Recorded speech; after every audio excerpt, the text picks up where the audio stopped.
வணக்கம். நான் உங்கள் மக்கள் எழுச்சி கட்சியினுடைய நிறுவன தலைவர் எல்லிசன் பார்வேந்தர். 23ஆம் தேதி சென்ற 23ஆம் தேதி தேர்தல் முடிந்துவிட்டது. வாக்கு செலுத்துவது முடிந்துவிட்டது. ஆனால் 4ஆம் தேதி நமக்கு எண்ணி யார் முதல்வராக வரப்போறாங்க, யார் எதிர்க்கட்சி எல்லாம் சொல்ல போறாங்க. இதற்கு இடையில மிகப்பெரிய போட்டி நிலவுது. அவங்க வருவாங்க, இவங்க வருவாங்க. இதையும் தாண்டி விஜய் தான் முதலமைச்சராக வருவார். அவங்க வந்து மந்திரி சபையெல்லாம் ரெடி பண்ணிட்டாங்க அப்படிலாம் சொல்றாங்க. அது ஒரு பக்கம் இருக்கட்டும். விஜய் மீது எங்களுக்கு ஒன்றும் கோபம் அல்ல. ஆனால் ஒரு சினிமாவை சார்ந்தவர்களோ வேறு துறையை சார்ந்தவர்களோ அரசியலுக்கு வரும் பொழுது ஒரு 10 வருடமாவது அரசியலை கற்றுக்கொண்டு அறிந்து கொண்டு வர வேண்டும் என்கிற எல்லா குடிமகனுக்கும் உள்ள ஒரு எதிர்பார்ப்பு எங்களுக்கும் உண்டு. ஏனென்றால் அரசியல் என்பது நாட்டினுடைய மக்களுடைய தலையெழுத்தை நிர்ணயிக்கக்கூடிய பிரம்மாக்கள் இருக்கக்கூடிய இடமாகத்தான் அது இருக்க வேண்டும் என்பது தான் சரியானது. அதனால நாங்கள் எதிர்பார்க்கிறோம். கமலஹாசன் வந்தாங்க, இன்னைக்கு எங்க போய் கை கட்டிட்டு இருக்காங்க நமக்கு தெரியும். எம்ஜிஆர் வந்தாங்க அப்படின்னு சொல்லி சொன்னா அவங்களுக்கு வருவதற்கு முன்பாகவே 15 வருட அரசியல் அனுபவம் அவர்களுக்கு இருந்தது. ஜெயலலிதா அம்மா வந்தாங்கன்னா அவங்களுக்கு ஒரு 10 வருடங்களுக்கான ஒரு அரசியல் அனுபவம் அந்த அம்மாவுக்கு இருந்தது. சரி, அதே போல அனுபவம் இல்லாமல் வந்த நம்முடைய தேமுதிகவுடைய தலைவர் விஜயகாந்த் அவர்கள் என்ன ஆனார்னு வரலாறு இருக்கு. இப்போ எல்லாரும் கருத்து கணிப்பை பேசுறவங்க ஒரு விடயத்தை விட்டு விட்டு பேசுவதாக நாங்கள் எண்ணுகிறோம். என்னன்னு சொன்னா, இந்த ஓட்டு வங்கின்னு சொல்லி ஒன்று இருக்குங்க எல்லா கட்சிகளுக்கும். திமுகவுக்கு எவ்வளவோ சொல்றாங்க, ஆனால் ஓட்டு வங்கின்றது 32%. கூட்டணிகளோட சேர்ந்து 10% கூட்டணிகளுக்கு சொல்றாங்க. நம்ம அதை விட்டுருவோம், 5% சேர்த்துக்கிடுங்க. அப்ப 32 + 5 37% கூட்டணி கட்சிகளோட சேர்ந்தா திமுகவுக்கு.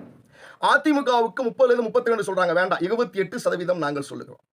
28ஓடு கூட சேர்ந்து கூட்டணி கட்சிகள் 10% சொல்லலாம், வேண்டாம் 5% வச்சுக்கிடுவோமே. 28 + 5 33%. அப்போ இந்த 33%ம் 37%ம் சேர்ந்தால் 70%. அப்போ 70% ஓட்டு வங்கியை அதிமுக கூட்டணியும் திமுக கூட்டணியும் வைத்திருக்கிறது. நமக்கு பதியப்பட்ட ஓட்டுகள் என்பது 85.10% என சொல்லப்படுகிறது. சரி, அப்படியே வச்சுக்கிடுவோமே, 85% வச்சுக்கிடுவோமே. 70% இவங்க கிட்டே இருக்கு. அப்ப 15% தான் மீதி இருக்கு. இந்த 15%க்குள்ளதான் டிவிகே தமிழக வெற்றி கழகம் விஜயோடது, தமிழக வாழ்வுரிமை கட்சி அண்ணா வேல்முருகனோடது, அப்புறம் நாம் தமிழர் கட்சி சீமானோடது, புதிய தமிழகம் கிருஷ்ணசாமியோடது. சுயேட்சைகள் 4023 பேர் சுயேட்சைகள். எப்படிங்க 4023 பேர் சுயேட்சைகள். அப்போ இவங்க எல்லாரும் பங்கு போட்டுக்கணும் இந்த 15%க்குள்ள. இந்த 15%க்குள்ள இவங்க எல்லாரும் பங்கு போட்டுக்கணும். அப்போ 5% வந்து வேல்முருகன் அண்ணன், நம்ம இவர் சீமான் அண்ணன், அப்புறமாக்க புதிய தமிழகம் கட்சி கிருஷ்ணசாமி இருக்காரு அவர், அப்புறமாக்கா இது சுயேட்சைகள் இவங்க எல்லாரும் சுயேட்சைகள் 4023 பேர் சுயேட்சைகள். இவங்க எல்லாரும் பங்கு போட்டாங்க அப்படின்னா இந்த டிவிகேவுக்கு தமிழக வெற்றி கழகத்துக்கு விஜய்க்கு எவ்வளவுங்க கிடைக்கும்? இந்த 15%த்துல அவங்க எல்லாரும் 5% ரொம்ப குறைவா வச்சுக்கிடுவோமே, ரொம்ப குறைவா வச்சுக்கிடுவோம். நிச்சயமா சீமான்லாம் கோச்சிக்கிடுவாரு. ரொம்ப குறைவா வச்சுக்கிடுவோமே, 5% வச்சுக்கிடுவோமே.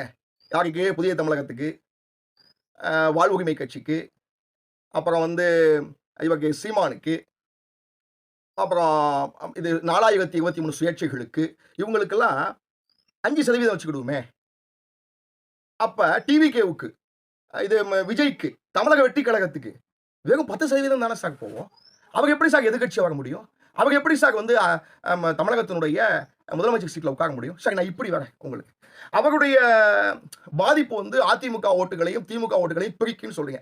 இப்போ நான் என்ன பண்றேன், அது 70% இருக்கு பார்த்தீங்களா அதிமுக திமுகவுக்கு. அதாவது 32% அதிமுகவுக்கு சொன்னேன், 33% அதிமுகவுக்கு, திமுகவுக்கு 37% சொன்ன கூட்டணி கட்சிகளோட சேர்ந்து கண்டுக்கும். இப்போ அந்த 2 கட்சியில இருந்து 5% எடுத்துருவோம்.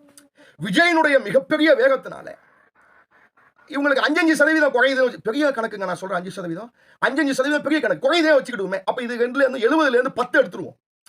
அப்ப 10 எடுத்துட்டீங்கன்னா 25% அப்ப 20% 5% அவங்களுக்கு போனாலும் மற்றவங்களுக்கு இந்த சுயேட்சைகளுக்கு, நாம் தமிழருக்கு, தமிழக வாழ்வுரிமை கட்சிக்கு, புதிய தமிழகத்துக்கு இவங்களுக்கெல்லாம் போனாலும் சுயேட்சைகள் 4023 பேருக்கு 5% போனாலும் 20% தானே சார். அதிகபட்சமா நான் சொல்றேன். 20% தானே சார் விஜய்க்கு வரும். எப்படி சார் முடியும்? எதிர்க்கட்சியா கூட வர முடியாது சார். எங்களுடைய கணிப்பு நாங்க சொல்லட்டுமா? மிஞ்சி போனா விஜய்க்கு சார் 10லேருந்து 15%க்குள்ளேயே அவர் எடுப்பாரான்றது சந்தேகம் சார். 8% உறுதி சார். 8% உறுதி. மிஞ்சி போனா 10. பெரிய ஆட்சி 15% எங்களுக்கு எதிர்பார்ப்பே இல்ல. அப்படி வந்தா அதிசயம். அதனால கட்டாயமாக விஜயினால் எதிர்க்கட்சியாகவும் வர முடியாது. இல்ல முதலமைச்சராகவும் கட்டாயமாக வர முடியாது. அப்படியெல்லாம் நடக்கும்னு சொன்னீங்கன்னா, அது சிந்தனைகளுக்கும், அறிவுக்கும், எல்லா சக்திகளுக்கும் அப்பாற்பட்டதாக ஒன்றாகத்தான் அதை நாம் நினைக்க முடியும். மற்றபடி வேற ஒன்றும் நம்ம நினைக்க முடியாது. அதனால 4ஆம் தேதி நிச்சயமாக உண்மை தெரிந்துவிடும். எங்களுடைய கணிப்பு இதுதான். விஜயினால் எதிர்க்கட்சியாகவோ அல்லது முதலமைச்சர் சீட்லையோ உட்கார முடியாது. எதிர்க்கட்சியாகவும் வர முடியாது. மிஞ்சி போனா 10லேருந்து 15% ஏதாவது ஒரு கணக்குக்குள்ள அவர் வரலாம். அவ்வளவுதான். அப்ப யாரு நீங்க சீட்ல உட்காரும் அப்படின்னு நீங்க கேட்கலாம். எங்களுடைய கருத்தின்படி, எங்களுடைய கணிப்பின்படி திமுகவுக்கு மிகப்பெரிய எதிர்ப்பாளர் இருப்பதினால் அதிமுக தான் முதலமைச்சர் வேட்பாளராக வருவாங்க. ஆனா பிஜேபி என்ன செய்றாங்கன்னு நமக்கு தெரியல.